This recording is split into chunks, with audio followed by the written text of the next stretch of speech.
மர்மமானதுமாக இருந்ததால் சூரியன் மறைந்த பிறகு யாரும் அந்த காட்டிற்குள் செல்லவே மாட்டார்கள். அந்த காட்டின் நடுவில் ஒரு பழைய கல்லறை மாதிரியான இடம் இருந்தது. அங்கே ஒரு புதையல் மறைந்திருக்கிறது என்று பலரும் பேசிக்கொண்டார்கள். ஆனால் அதைவிட அதிகமாக பேசப்பட்டது என்னவென்றால், அந்த புதையலை ஒரு பூதம் காவல் காக்கிறது என்பதுதான். குழந்தைகளே, அந்த பூதம் மிகவும் பயங்கரமானது அல்ல. அது யாரையும் காயப்படுத்தவில்லை. ஆனால் இரவில் வெளிச்சம் போல மின்னும் கண்களுடன் தோன்றும் என்பதால் மக்கள் அதை பார்த்து பயந்தார்கள். அந்த பயம் நாளுக்கு நாள் அதிகரித்து கிராம மக்கள் இரவுகளில் தூங்கவே முடியாமல் தவித்தார்கள். அந்த நேரத்தில் அந்த நாட்டின் அரசவையில் வாழ்ந்த புத்திசாலி தெனாலிராமன் பற்றி கிராம மக்களுக்கு நினைவு வந்தது. அவர்தான் நமக்கு உதவ முடியும் என்று அவர்கள் நம்பினார்கள். தெனாலிராமன் கிராமத்திற்கு வந்தபோது மக்களின் முகங்களில் பயமும் கவலையும் நிறைந்திருந்தது. அவர் அந்த காட்டை பற்றியும் பூதத்தை பற்றியும் புதையலை பற்றியும் எல்லாவற்றையும் அமைதியாக கேட்டார். தெனாலிராமன் பயப்படவில்லை. அவர் மனதில் ஒரே ஒரு எண்ணம் மட்டும் இருந்தது. பயத்தை விட அறிவு பெரியது.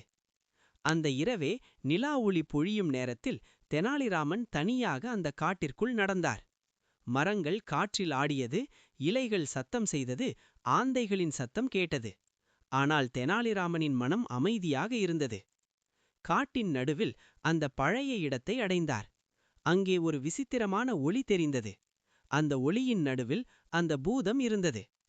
அந்த பூதம் கோபமாக இல்லை. அது சோகமாகவும் தனிமையாகவும் தோன்றியது. தெனாலிராமன் அந்த பூதத்தை கவனித்தார். அவர் புரிந்து கொண்டார், இந்த பூதம் தீயது அல்ல, அது ஒரு கடமையால் கட்டுப்பட்டிருக்கிறது.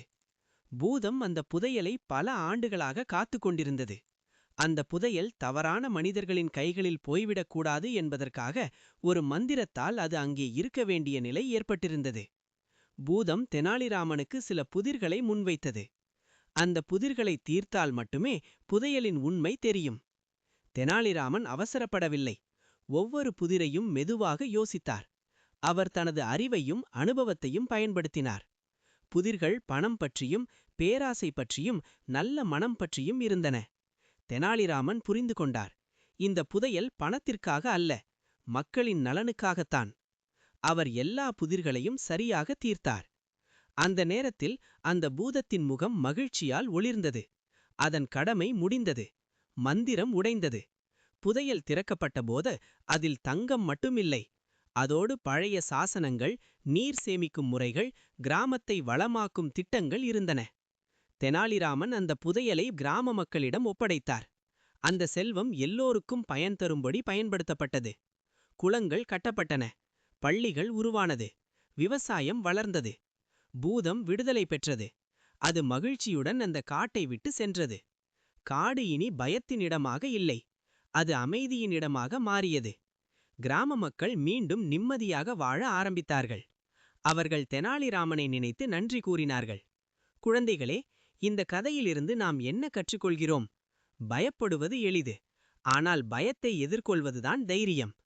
பல நேரங்களில் நமக்கு பயமாக தோன்றுவது உண்மையில் தீயதாக இருக்காது.